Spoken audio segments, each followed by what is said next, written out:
Écoute-moi, je vais te raconter une histoire vraie. L'histoire se passe dans un tout petit monde constitué de plusieurs îles. Raissa habite une petite cabane dans une de ces îles. Ce monde est sans couleur, mais Raissa se sent bien. Raissa adore regarder passer les oiseaux migrateurs. Un jour, un oiseau lâche dans ce petit monde tranquille une pomme de pin juste devant Raissa. Pof!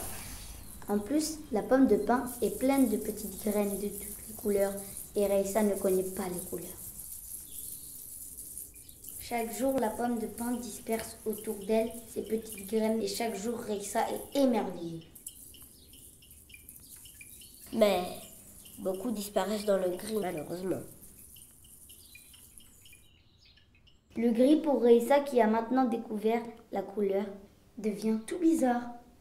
Elle s'aperçoit que le monde autour d'elle est sombre, ennuyeux, triste et moche. Elle, qui était très tranquille, se met à être très inquiète. Elle reste tout le temps allongée devant sa maison à chercher une solution. Tout ce gris autour, toutes ces petites graines colorées qui s'enfoncent dans le sol, que faire pour les retenir? Finalement, elle décide de prendre sa barque pour aller à la recherche de l'île où se trouvent ces fruits merveilleux.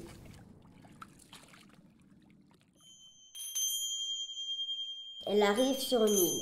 Sur cette île, le soleil brille très fort dans un ciel jaune et tout autour, tout est jaune. Elle voit ce qui semble être des habitations sans personne dedans. Devant, il y a des sièges à roulettes dans lesquels elle se trouve bien assise. Mais elle ne voit toujours pas de pommes de pin. Au bout d'un moment, elle ne se sent plus très bien. Elle a la tête qui tourne. Le soleil est vraiment trop fort. Elle se dit, c'est peut-être pour ça que les habitants sont partis. Heureusement, un orage éclate qui fait tomber des petites flammettes de soleil. Raissa recueille ces petites flammettes dans sa barque. Elle reprend son bateau pour aller chercher les pommes de pin.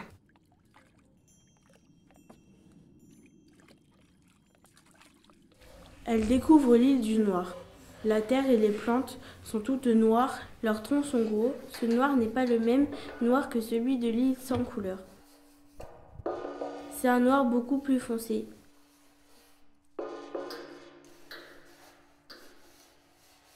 Au fur et à mesure qu'elle avance, l'air s'obscurcit.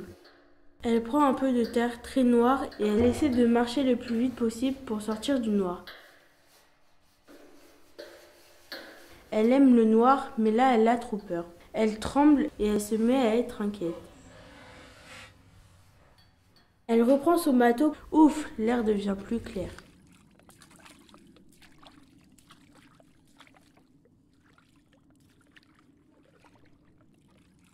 Elle arrive sur l'île vert bleu.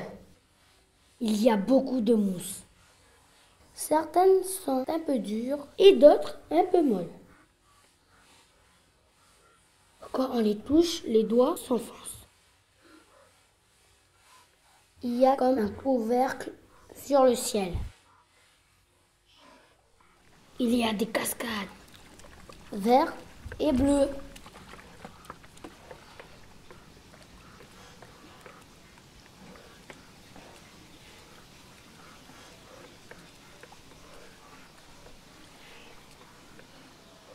Elle aimerait rester, mais elle commence à avoir froid et Elle ne voit toujours pas de pommes de pin. Elle rentre chez elle avec une mousse pleine d'eau. Mais il y a une tempête et elle se perd. Elle arrive sur l'île du Rouge.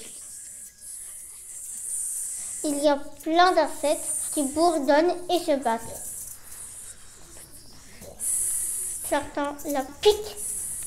Elle s'énerve et elle se bat avec les insectes. Et ça pendant très longtemps.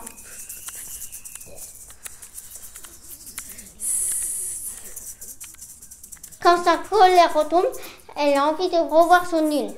Cette île était toute grise, mais tranquille. Elle reprend son bateau et retourne chez elle.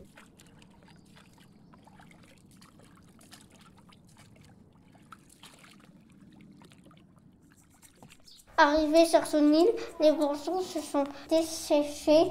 Elle comprend qu'elle est partie longtemps. Elle trouve son île très laide. Elle pleure.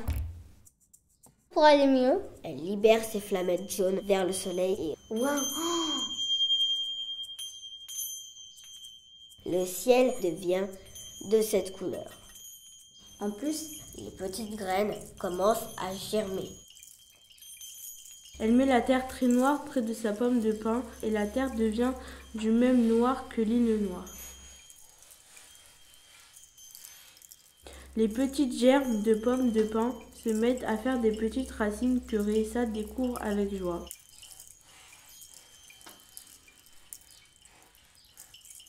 quelques jours plus tard, elle découvre quelque chose là où elle a posé la mousse.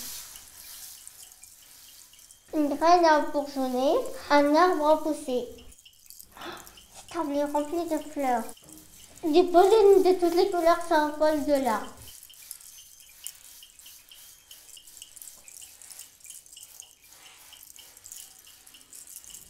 Et elle se souvient de tout ce qu'elle a apporté. La chaleur avec le jaune, le terreau avec le noir, et finalement l'eau.